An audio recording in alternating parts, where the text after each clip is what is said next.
Goods talaga ito para sa Ginebra dahil hindi sila nagkamali ng sinakripisyo ng mga bigating player para lang makuha ang player na ito.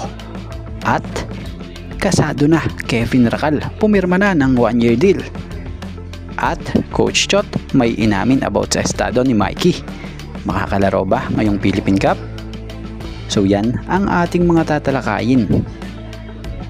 Speaking of Mikey Williams, ang isa sa player ng TNT Tropang 5G na magpahanggang ngayon hindi pa rin naglalaro para sa kanila after ng maging magandang stint naman ito nung siya'y panahong nasa kampo ng TNT pa.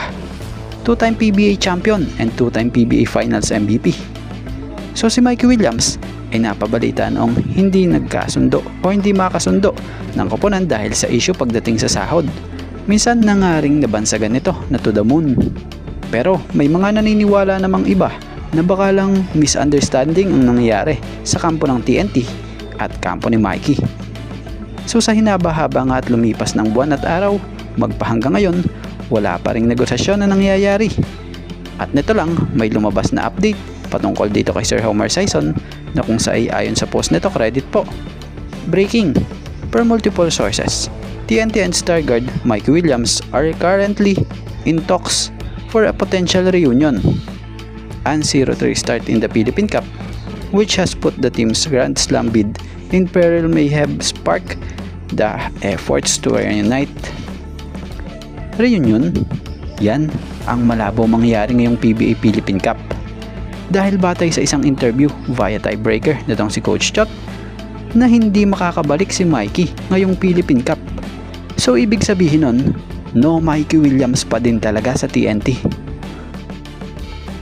At about naman dito sa patungkol kay Kevin Rakal. Goods ito para sa tulad ni Kevin Rakal. Dahil mula nung Alaska days nito andito ito sa franchise na ito hanggang sa naiba ang franchise ng team at naging Converge magpahanggang ngayon nga ito'y nananatili pa rin dito. Si Kevin Rakal, isa yan sa masasabing pinakamatagal din dito sa team na ito na kung sa bagamat matatawag na ring veterano pero andun pa nga rin yung impact niya sa kampo. So alam nyo bang nabigyan muli ito ng Converge ng panibagong 1-year contract? So fresh contract nga raw di umano ito. So di na tayo magtataka dahil si Kevin Rakal talaga namang maaasahan magpahanggang ngayon sa team ng Converge na kung saan nagiging kabilang pa nga rin ito as a starter player. So kasalukuyan nga si Kevin Rakal ay nag-average this ongoing PBA Philippine Cup season ng 6.67 points per game, 2.00 rebounds per game, and 1.17 assists per game. So isa si Kevin Rakal sa matatawag na banta or threat pagdating sa 3-point area din. At mapunta tayo rito sa kampo ng Ginebra. Maswerte pa rin talaga ang Ginebra.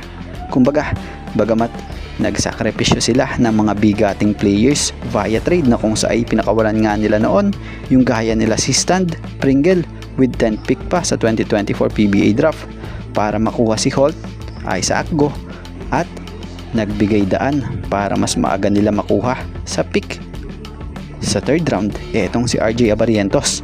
Dahil magpahanggang ngayon sa batang edad nito, maganda ang inihahatid na serbisyo nito dito sa team ng Ginebra. Mabilis nakakapag-react at nakaka-pick up sa mga sistema ng team. Ang bigat din ng nagagawa niyang opensa at pagpapacilitate para sa teammate niya. At this conference nga, he averaged 15.67 points per game, 2.33 rebounds per game, and 0.0 assists per game na kung saan kung mapapansin nyo habang tumatagal, mas lalong tumataas ang average per game niya. At ngayon, bilang kandidato sa Rookie of the Year, patuloy ang pangunguna ni RJ Abarientos na kung sa balita di umano raw napag-iiwanan na nito si Cedric Beerfield na maraming games ang hindi nalaro last conference at ngayon naman ilang beses din hindi nakapaglaro sa Philippine Cup. So maswerte lang ang Ginebra din talaga dahil nakakuha sila ng ganito kahusay na gwardiya at rookie pa lang pero makikita mo ng future star na.